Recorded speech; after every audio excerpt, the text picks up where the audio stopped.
विशिष्ट महर्षि और प्रभु रामचंद्र जी का ज्ञानमयी संवाद सुनते हैं द आर्ट ऑफ लिविंग के फैकल्टी स्वामी वैशंपायन जी की वाणी से। अगर आपने अभी तक इस चैनल को सब्सक्राइब नहीं किया है तो इसे जरूर सब्सक्राइब करें और सब्सक्राइब करने के बाद बेल आइकन को भी जरूर दबाएं। जय गुरुदेव। योग वशिष्ठ के अगले एपिसोड में आप सबका बहुत बहुत स्वागत है। पिछले एपिसोड में अगर आपको याद होगा तो महर्षि वशिष्ठ जी ने एक बहुत सुंदर बोध हमें दिया था, जिसमें उन्होंने कहा था मोक्ष मन को आंतरिक शीतलता प्रदान करता है और बंधन मनोवैज्ञानिक संताप देता है। कितने मूर्ख है लोग जो ये जानते हुए भी मोक्ष प्राप्त करने के लिए एफर्ट्स नहीं करते। आगे देखते हैं। वशिष्ठ ने कहा, सभी शंकाओं का त्याग करो, नैतिक साहस धारण करो, कर्मों का परम कर्ता, सुखों का परम भोक्ता और परम त्यागी बनो। सभी शंकाओं को छोड़ दो और नैतिक साहस धारण करो। साहस अपने भीतर ले आओ। परम कर्मों का परम कर्ता, सुखों का परम भोक्ता और परम त्यागी बन जाओ। परम त्यागी बनना आवश्यक है। प्राचीन काल में ये तीन अनुशासन भगवान शिव के भृंगीश को सिखलाए थे, जिसके बल पर उसने पूर्ण स्वतंत्रता अर्जित की थी। भृंगीश सामान्य या पारंपरिक आत्मज्ञान का ज्ञाता था। वह भगवान शिव के पास गया और प्रभु मैं इस दृश्य संसार से भ्रमित हूं, प्रार्थना है कि मुझे बतलाए मैं इस भ्रम से छुटकारा कैसे पा सकता हूं। नंदी और भृंगी, उसमें का भृंगीश है, ये भृंगीश सामान्य पारंपरिक आत्मज्ञान का ज्ञाता था, फिर भी ये जो सांसारिक भ्रम है उससे उसे छुटकारा पाना था। यह संसार कैसे सत्य नहीं है, असत्य है, इसका ज्ञान उसे चाहिए था। तो उसने शिव के पास जाके प्रार्थना की कि मैं इससे कैसे मुक्त हो सकता हूं, बताए। भगवान शिव ने कहा, अपनी सभी शंकाओं को छोड़ो, नैतिक साहस अपनाओ, आनंद का भोग करने वाला, महान कर्म करने वाला और पूर्ण त्याग करने वाला बन जाओ। तो फिर क्या उसको दिया? सलाह क्या दी? तीन चीजें। आनंद का भोग करने वाला बनो, पूर्ण महाआनंद का भोग करने वाला, महान कर्म करने वाला बनो। अपने जो कर्म है वो महान होने चाहिए, वैसे बनो और पूर्ण त्यागी बनो। ये तीन चीजें अगर आप जीवन में अपना लोगे तो मुक्त हो जाओगे। तो हमें भी वही करना चाहिए, आनंद में रहना चाहिए, महान कर्म करते रहने चाहिए और पूर्ण त्याग का भाव होना चाहिए, तो हम भी मुक्त बन जाएंगे। महाकर्ता वह है जो शंकाओं से मुक्त होता है।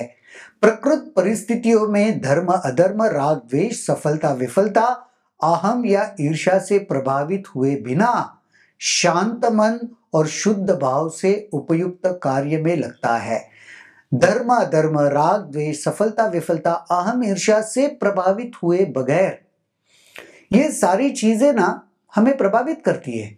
अनुभव किया होगा कि राग और द्वेष से हम प्रभावित होते हैं, धर्म अधर्म से, सफलता विफलता से भी प्रभावित होते हैं। इस सब से प्रभावित हुए बगैर अपने कार्य को निरंतर करते रहना, उसकी किसी पर आसक्ति नहीं होती, वह हर बात का साक्षी मात्र अवश्य होता है, उसकी इच्छा या प्रयोजन में स्वार्थ का गंध नहीं होता। कोई इच्छा भी उठती है तो उसमें स्वार्थ नहीं होता। स्वार्थ के परे जाकर वह इच्छाओं पर कार्य करता है। ये सब करते हुए हर बात का वह साक्षी भी जरूर रहता है। साक्षी होने का मतलब उसमें बद्ध नहीं होना, उसमें उलझ नहीं जाना, तटस्थ होके विटनेस की तरह सब देखना। न ही उसमें दुख संताप होता है, क्रिया प्रतिक्रिया या उसके प्रति वह पूर्णता उदासीन रहता है।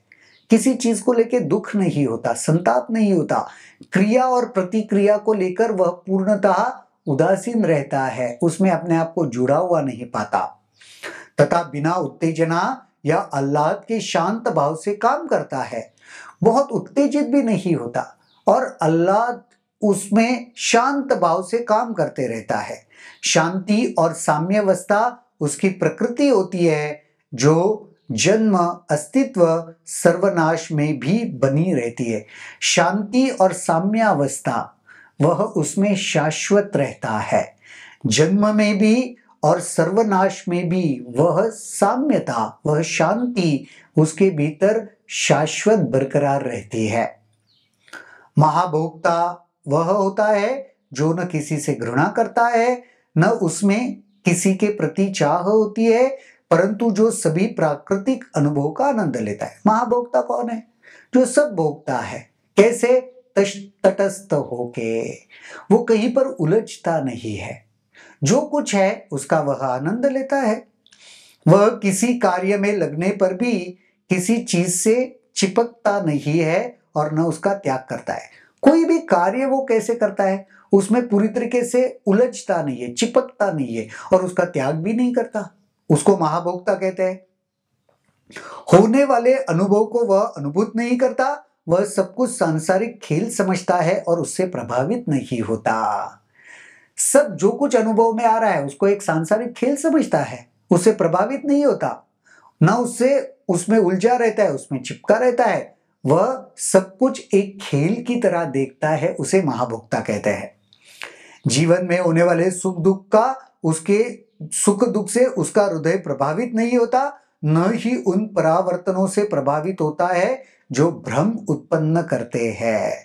सुख दुख से उसे कुछ फर्क नहीं पड़ता। ये बहुत बड़ी बात है। महाभोक्ता उसी को कहते हैं। नॉर्मल लोगों को सुख होने से खुश हो जाते हैं, दुख होने से दुखी हो जाते हैं। जिसको सुख और दुख का कोई फर्क नहीं पड़ता उसको महाभोक्ता कहते हैं। उससे प्रभावित नहीं होता और भ्रम उत्पन्न उसमें नहीं होता, उसको महाभोक्ता कहते हैं। वह बुढ़ापे, मृत्यु, सत्ता, गरीबी, सौभाग्य, दुर्भाग्य को प्रसन्न भाव से स्वीकार करता है। बुढ़ापे को भी, मृत्यु को भी। नॉर्मली लोग मृत्यु को स्वीकार नहीं कर पाते, बुढ़ापे को स्वीकार नहीं कर पाते। सत्ता मिलती है तब भी उसे कुछ फर्क नहीं पड़ता, गरीबी मिलती है तब भी उसे कुछ फर्क नहीं पड़ता। सौभाग्य को भी और दुर्भाग्य को भी वो बिल्कुल समान भाव से अनुभव करता है, उसे कुछ फर्क नहीं पड़ता। उसकी प्रकृति अहिंसक होती है, वह सद्गुणी होता है। मीठे और कड़वे पदार्थों का स्वाद समान रूप से देता है। अहिंसक होता है, सद्गुणी होता है। मीठे और कड़वे पदार्थ एक जैसे वह लेता है, उसे कुछ फर्क नहीं पड़ता। नॉर्मली मीठा होता है तो अच्छा लगता है, कड़वा होता है तो लोगों को अच्छा नहीं लगता, पर इसको मीठा भी अच्छा लगता है, कड़वा भी अच्छा लगता है, समान रूप से लेता है। वह इस बात में भेद नहीं करता कि यह आनंददायक है और यह आनंददायक नहीं है। कोई चीज आनंद देती है और कोई चीज आनंद नहीं देती, उसमें वो भेद नहीं करता। ये अच्छा, ये बुरा, ये नहीं समझता, उसे महाभोक्ता कहते हैं। वह महात्यागी है जिसने अपने मन में धर्म, अधर्म, सुख दुख, जन्म मरण, सभी इच्छाएं, सभी शंकाएं, सभी अवधारणाओं को निकाल दिया है। और अब महात्यागी किसको कहते हैं? जिसने मन से धर्म, अधर्म, सुख दुख, धर्म और अधर्म को भी त्याग दिया, सुख दुख को भी त्याग दिया, जन्म मरण को त्याग दिया, सभी इच्छाओं को भी त्याग दिया, मन में उठने वाली सभी शंकाओं को भी त्याग कर दिया। इस सब को जिसने मन से निकाल दिया उसको महात्यागी कहते हैं। जो शरीर, मन आदि की पीड़ा को मिथ्या समझता हो, शरीर में, मन में उठने वाली कोई भी पीड़ा है उसको मिथ्या, झूठा समझता है।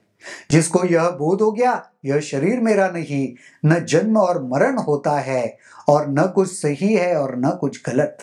जिसको क्या बोध हो गया? ये शरीर मेरा नहीं है, न जन्म होता है, न मरण होता है, न कुछ सत्य होता है, न कुछ असत्य होता है, कुछ सही होता है, गलत होता है। इन सब धारणाओं को जिसने त्याग दिया उसको महात्यागी कहते हैं।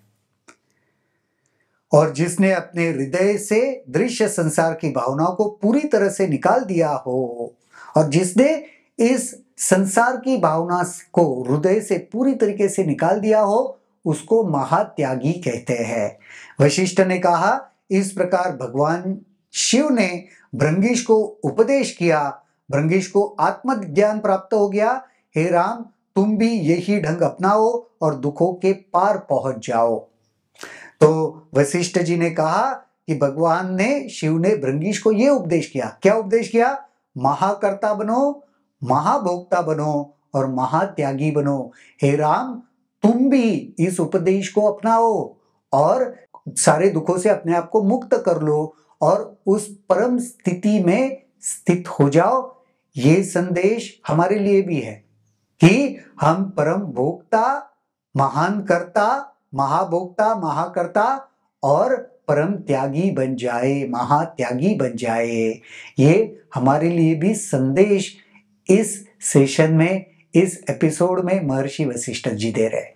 आज के लिए तो यहीं पर रुकते हैं, अगले एपिसोड में देखते हैं और क्या होता है। तब तक के लिए जय गुरुदेव। अगर आपके इस वीडियो को लेकर कुछ सवाल हैं तो कमेंट सेक्शन में जरूर लिखें, जिसके ऊपर हम आने वाले वीडियोस में चर्चा करेंगे।